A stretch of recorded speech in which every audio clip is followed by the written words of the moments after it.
কবিতা। যাজ্ঞসেনীর খুলছে শাড়ি, টানছে দৌড়ে দুঃশাসন। দায় ছিল যার গর্জে উঠার, নিচু মাথায় সে পাঁচজন। দুর্যোধনের নগ্ন উরু, ইঙ্গিতে তার ধর্ষকাম। হস্তিনাপুর দেখছে বসে, ধর্ষ হতে তার সুনাম। অন্ধরাজা সিংহাসনে আত্মচেঁচান বৌমাতার, নিজের দলের নির্যাতনেই সব রাজা হন নির্বিকার। কর্ণ বসে হাসছে হা হা, রাজার দলের লোক তো সেই।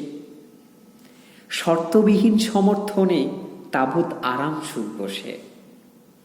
বিশ্ব, দ্রোণ, কৃপ, নীরব, সরকারি লোক হাজার হোক, রাজার কথাই তোমার কথা, তুমি যখন রাজার লোক। খল শকুনি দেখছে সবই, বস্তুত সে ধ্বংস চায়। ঘরের মাটি লাল হয়ে যাক দল বিভাগের যন্ত্রণায়। ঘরের মাটি লাল হয়ে যাক দল বিভাগের যন্ত্রণায়।